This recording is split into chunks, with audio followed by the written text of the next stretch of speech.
Definitely speaking multi-channel is my language here. And when you have more than one channel, it's definitely going to be effective because we aren't all, appealing to human nature here. We're not always just exclusively on one channel. So it's going to be really critical to get in front of them at the right place, right time.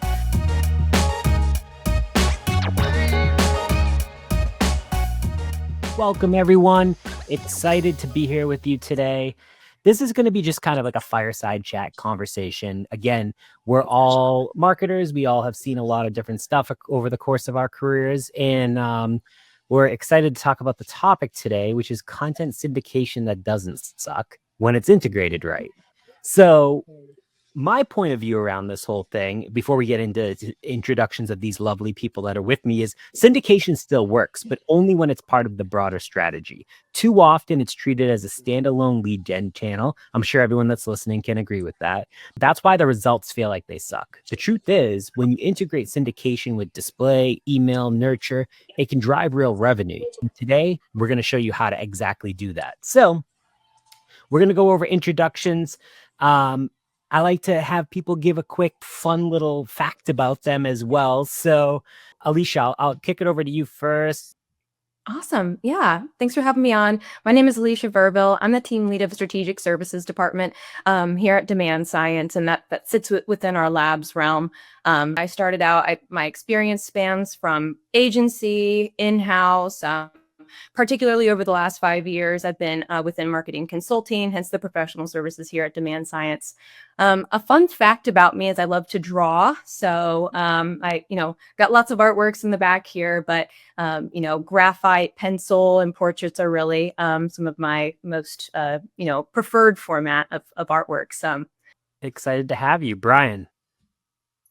Hi, my name is Brian Kelleher. I am currently with Cara Global. I've been with Dentsu Group for a little over 5 years now. I've been in the industry for 15 years across various agencies, handling all kinds of clients and campaign types. But most specifically, I've got about 10 years of experience in B2B, focused on high tech in particular.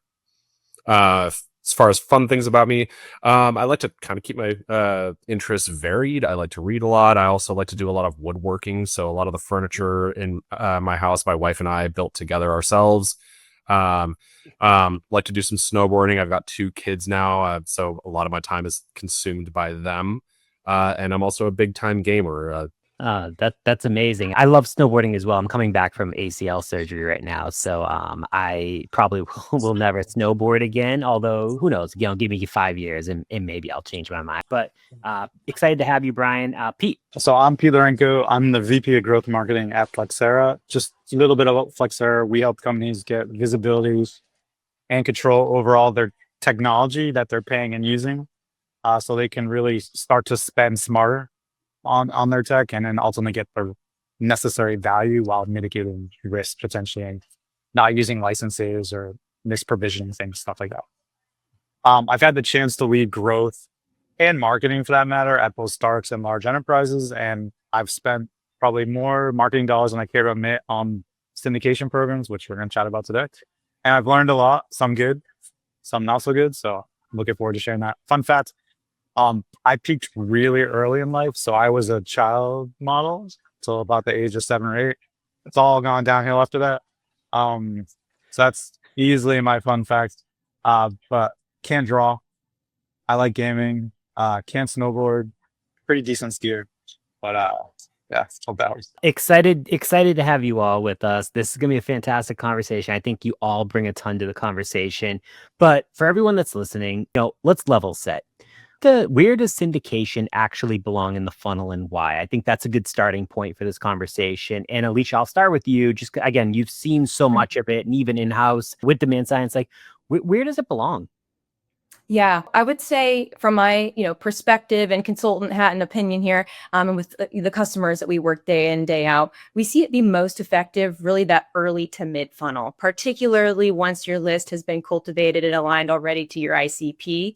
I would even say it really fits best when that list has already been warmed up, right? Do we have some signals already going to these? Have they been seeing advertising? What other channels or touch points and signals are they driving? Because that's going to get you the best really bang for your buck in a program like this. Because the last thing that you want is to take a cold list, or there's strategies that align to that, or even a dead list, and the yield is going to be lower quality leads, right? So you really want to make sure in a lower percentage of that. So I would definitely say early to mid funnel is really where I would consider that sweet spot. Yeah, makes sense for sure. Brian, do you see it the same, different? Oh yeah, I think that's pretty accurate. I would say it's more mid to bottom funnel. Mostly like I like to consider the top layer to be your branding, your awareness, your air cover, getting people to know about your company, your products, etc.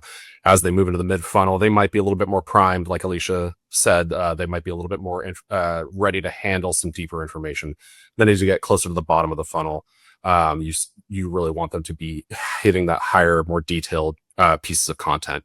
But I would also say that I think there's a really strong future for content syndication to be a part of the nurture journey if we can get to the right place where we're sharing a lot of the information. It's a tough sell there because I know there's a lot of clients who are a lot more closed off about their back end data, and that's what that would require. But absolutely, I think Alicia's spot on. I like that. And Pete, before we get to you, Brian, is there any way that you could dive a little? Because I've thought about that myself personally, and I haven't tried it. But I am curious, like how would that work? Like, where do you see? Because I agree philosophically with you, but I'm just curious, I guess you can unpack it a little bit more. Yeah, so I mean, it's going to get really technical, but essentially, you should be able to work very closely with very trusted key content syndication partners, where you're sharing that individual customer, that lead data back with them as they're moving through your lead cycle, as they're becoming a marketing qualified lead, as they're getting their lead scores to increase. You should be able to transfer that information back to the individual partner so that you can then serve them harder hitting or at least different creative, which should then increase their lead score. The challenge that I've had with a lot of clients is that once the contact information is generated, they want the paid media services to be cut out of this, which that's an approach. You want to really trust your nurture system. You really want to trust your Marketos, your email systems. What I have experienced with a lot of these clients, though, is especially, I focus on B2B. A lot of their nurture systems are being blocked at the company level. So if your nurture system is going to these professional email addresses that are then being blocked by a company's firewall for spam, your nurture is unusable. It's not really helpful. So what I've been trying to put together is a approach that would allow for paid media to assist in the nurture and drive lead velocity, drive SQLs, drive closed opportunities faster. I like that. Yeah, very, very helpful. Because I mean, I've thought about it. I haven't mapped it out, but I definitely see where you're coming from. I think it makes a ton of sense. Pete, now, I guess a few things. One, do you feel like syndication kind of belongs kind of where both Alicia and Brian mentioned? Like, do you have any thoughts on that nurture side of it as well? Yeah, so I echo both points that Brian and Alicia made. I do believe syndication works best when you've already defined accounts or buying groups and you need to have a multi-channel approach to trying to reach and be in front of them. The reason I don't believe bottom of the funnel is very simple. A content download, which is typically how most syndication programs are designed, in my personal opinion, does not equal a buying signal. Most people can't even recall the asset they downloaded when a sales rep calls. And I know that firsthand as I'm someone who's called syndication leads as I led BDR teams in past lives. And I can tell you almost 99% of the time, the person had no clue why I was calling. And so if ultimately what I'm getting at is if we treat syndication as a hot lead gen kind of motion, you're likely going to frustrate your buyers and your sales resources, which is just going to make marketing and sales combative. In terms of Brian's points around nurture, I agree. To me, syndication feeds and can be a feeder into other programs, whether that's a nurture flow, ABM programs, retargeting, and just broader sales intelligence. But it's designing syndication correctly to be more of a content distribution channel and less of a lead gen channel. And that's a big mindset shift. I myself, I know I've been in B2B marketing now for 20, I don't want to show my age too much, but over 20 years. 15 or so of those years, syndication for me was a lead gen motion. That's what it was designed to be. I've spent 7 figures plus, actually probably more than that at this point, in syndication programs with lead gen as the core goal. And I don't think I've ever come close to returning a 1-to-1 return when that was the mindset. When I shifted that approach, the same way I've shifted paid ad strategies, where not every paid ad is designed to get this. A lot of paid ads are, hey, this account or that buyer persona maybe has no idea who you are, or problem awareness, like lacks all that. So a lot of my ads are designed to simply just educate, provide insight, distribute content. And as I'm starting to see engagement, then I try to drive conversion, right? Whether that's conversion on a product offer, a product tour, some high value asset, TBD, that I'll let you all decide that. I look at syndication very much the same mindset, which is you're typically tapping into third-party platforms and publications and media outlets that have reach into buyers that you probably can't reach yourself. How do you use that channel as a way to get content and insights in front of people that you normally can't?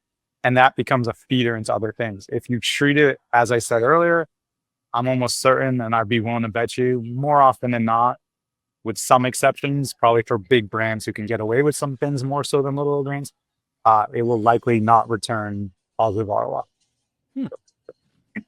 Interesting. Yeah, no, I agree. I mean, Brian or Alicia, I don't know if you guys have any thoughts on that. And if not, we can move to targeting and timing.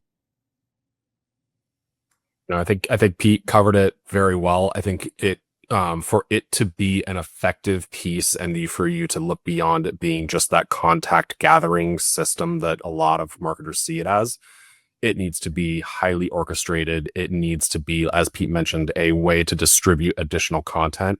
And ideally, this kind of goes back to what I was mentioning. Like, you need to have a way of tracking what an individual user has already consumed so that you're not spamming them with the same piece of content. You want to give them something fresh. And ideally, it's orchestrated in such a way where you're giving him specific lead scores based off of the content that he's consumed. And as he's consuming more and more content, that's when you move him along, and maybe eventually, after you've given that lead a little bit of romance, then maybe you kick them over to sales and they'll be like, I think this guy's ready to talk to sales now. Yeah. Or guy or Absolutely. Well, let's talk about, and Alicia, starting with you, kind of like, based on all of the things that you've seen both from clients and yourself, like, when does syndication perform best, and ultimately for which audiences? Because again, like, just kind of what we were talking about, maybe it's not best for manufacturing, let's just say, or whatever it is. Like, I'm just curious, like, what you've seen as best practices. Yeah. This kind of builds on what Pete was saying as well with like content alignment. So I think it does really start with the content. We may have specific lead metric goals and quantity goals, but it performs best when the content aligns. So I wouldn't necessarily say that there's like this specific industry or this specific title. I would definitely say that it performs best when the content is specifically curated and targeted for that audience that you have. I know it's really tough because being in the marketing seat, getting content and working with your creative teams and your web teams, it could be grueling to get in that queue. There's a ton of priorities, and that one piece of collateral is not the only thing that you're developing. So it can be really tough, but it will definitely yield better results if you do put the time in to make sure that that content aligns. I will say, and I think this also goes to something that Brian was saying earlier with the bottom of the funnel. If you're going to target with content syndication earlier or mid, I think it's really great to get in front of your influencers, because you're going to be speaking to them directly. Then they're going to go have conversations with their supervisors. Hey, check out this really cool piece. They may share it, they may not, but then their supervisors, the decision makers, the stakeholders, and the actual conversation, then you can actually even syndicate them And now you have a conversation that you've influenced from a marketing perspective with both your influencers. You're getting in front of your stakeholders. The content was aligned, but it does all start with that. In my opinion, that it really does perform best when the content is aligned up front. Yeah, 100%. Yeah, I agree with you for sure. And Pete, I'm curious, like, again, even, I mean, you, like you said, you've been doing this for, syndication has been part of your stuff for like 15 years now. Like, have you seen any best practices as far as like maybe not timing, but like audiences even? I generally kind of agree with Alicia. I've probably been guilty in parts of my career and peanut buttering and broadening a statement to say it applies. It's all everyone or no one kind of thing. My guidance would be test it because every vertical, different buying groups operate differently. If you're going after C-suite, more likely than not C-suite audiences, because typically C-suite is typically trying to solve for problems for tomorrow, right? In a business, your day-to-day managers or your middle level are sort of a hybrid. Typically, the lower levels are more focused on solving problems today. Your mid-level is sort of like helping the tactical execution of problems today and then starting to maybe look towards tomorrow. So the way you market and put content, the type of content, the types of engagements, and peer-to-peer for executive, it varies. So I don't believe in giving a definitive answer. I don't think it's appropriate that way. With that said, generally speaking, I think syndication works best, to my point earlier, when it's paired as part of a broader approach. You're focused on just using it as a content distribution vehicle as opposed to a lead gen vehicle. The content you're promoting tends to be educational, thought leadership, or research driven. What I've seen is those types of assets perform best. And ultimately for broadening reaching accounts. So I think the more you can be account centric and account focused, meaning you've defined an ICP, you define specific buyer personas and accounts that you're trying to get in front of. And then all these various channels we're using are trying to surround sound those accounts. I think syndication at that point can be a very effective part of your mix and can strategically help you reach people, especially international markets. One thing I've seen internationally because of GDPR, traditional channels like email obviously have limitations. So I have personally definitely leaned more on syndication programs in international markets. With that said, they also have a higher threshold for what's good and what isn't, and they will tell you, which is why I have very firm beliefs on not treating it as lead gen, et cetera, because I've had many overseas counterparts tell me like, yeah, this is crap. I never filled out something to be called by sales. And the last kind of deterrent or suggestion I would suggest is if you're going to test these, call some leads yourself, get feedback. Like if you're going to try lead gen, work with your BDRs, listen to calls or call some of them and just see the quality and then adjust your program as you're going, right? Like that's how I've been able to kind of adjust as I've gone, as opposed to just hitting a lead goal and saying my job is done, which by the way, I am guilty of doing that. I think a lot of us in B2B marketing at some point in our career were guilty of doing that. So Love that. Awesome. I mean, fantastic insights for sure. Now, Brian, going to you, like, again, you've probably seen this a lot, but like, what's the biggest mistake teams are making with syndication targeting? That's a great question. I feel like a lot of it is a little too broad, and I think Alicia kind of alluded to this. Like, you are getting these lists of companies from your sales team. You might have an audience team that is creating a specific persona for you. That's great, but that doesn't really fit the entire mold. I think Alicia really hit it with, you do want to include influencers. I've had a lot of clients who only want to focus on the C-suite. That's really only 6 people out of your buying committee. Thing one. Thing two, those folks are so incredibly unlikely to fill out a lead form. You are going to have a much easier time and probably really influence people a lot faster if you include managers and above, but even some folks, like Alicia said, that are hands-on keyboard that are like, hey, this would be a great solution. Maybe we should look into this more. As they start to hear more and more rumblings, it'll kick up to the managers and the managers will start talking about it, maybe bring it into some of those decision meetings. But again, it really comes down to, as Pete keeps alluding to, the content. You got to make sure that the content is actually speaking to those hands-on keyboard types if you're targeting them. If it's the managers, you want to make sure that it's speaking to them, who are overseers of those hands-on keyboard types, who are going to have to go to the budgeting committee to talk about getting this tool for them, whatever it may be. And then, yeah, if you really want the C-suite, it needs to be compelling, but also easy to digest, because those folks, they don't have the time to really consume these things. It needs to be something that's really going to be engaging with them and get them through right away.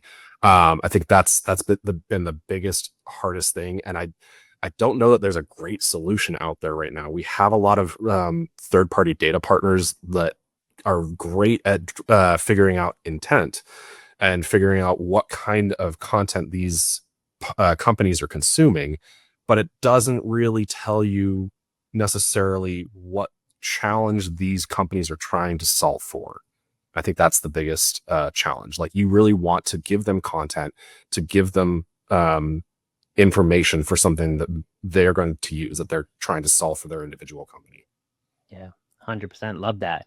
So I want to be conscious of everyone's time as well. So let's kind of move into more of the integrated piece of it. Pete talked a little bit about it. Brian talked a little bit. I think we've all talked a little bit about it, but I think something that would be helpful for everyone learning is kind of getting into actual examples, and whether it's your own campaign, stuff you've seen, whatever it is, I'd love to share an example from each of you before kind of moving in. Alicia, I'll start with you, but anything that you've seen from a campaign where syndication worked because it was integrated well, and then Brian and Pete, I'll let you go as well. Yeah. Yep. So definitely speaking multi-channel is my language here. And when you have more than one channel, it's definitely going to be effective, because we aren't all appealing to human nature here. We're not always just exclusively on one channel. So it's going to be really critical to get in front of them at the right place, right time. So I would say a specific example that I'd like to kind of reference is a recent campaign that we did where we actually warmed up the ICP list ahead of time with advertising. So we were able to saturate those accounts with impressions. That way we at least know that they know who we are. So I think that's one of the most critical elements, is integrating campaigns that are going to help you push them along the stage. We can't just assume that the stage that they're in is ready to purchase. Most of the time, that's actually not where they're at.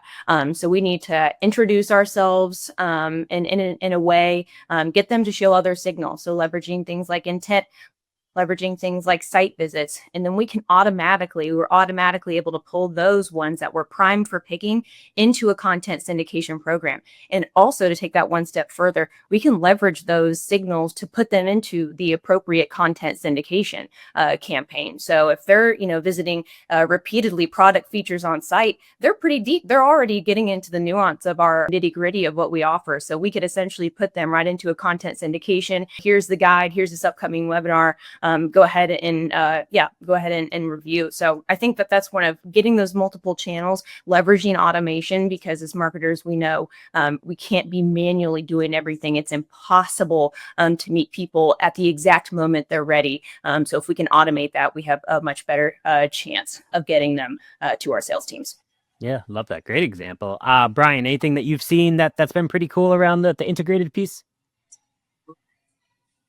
Been another challenging item. I like a lot of these partners who do offer so many different options, not just content syndication, but they also offer display, because you really want to have that consistency when you're hitting the individual.